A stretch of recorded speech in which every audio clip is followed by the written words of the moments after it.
نواسۂ رسول حضرت امام حسین اور شہدائے کربلا کی یاد میں ملک بھر میں 9 محرم الحرام کے موقع پر تمام چھوٹے بڑے شہروں میں جلوس نکالے جا رہے ہیں، مجالس منعقد کی جا رہی ہیں اور نوحہ خوانی کی جا رہی ہے۔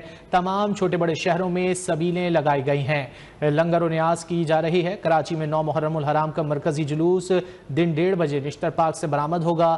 اس سے قبل دوپہر 12 بجے کے بعد مجلس ہوگی۔ جلوس کی طرف آنے والی سڑکیں اور گلیاں بند کر دی گئی ہیں، جبکہ احمد جناح روڈ جزوی طور پر کھلا ہوا ہے۔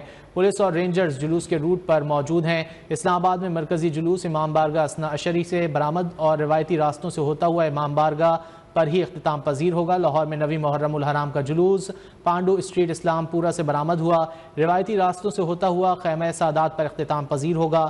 مرکزی جلوس اسلام پورہ بازار، سیکریٹریٹ اور پرانی انارکلی سے گزرے گا۔ ملتان میں مرکزی جلوس امام بارگاہ سے برآمد ہوگا، جہاں پر 80 جلوس نکالے جائیں گے، جبکہ 166 مجالس برپا ہوں گی۔ ڈی آئی خان میں 9 محرم الحرام کی مناسبت سے 4 ماتمی جلوس برآمد ہو رہے ہیں۔ دادو میں آج 62 مجالس اور 55 ماتمی جلوس برآمد کیے جا رہے ہیں۔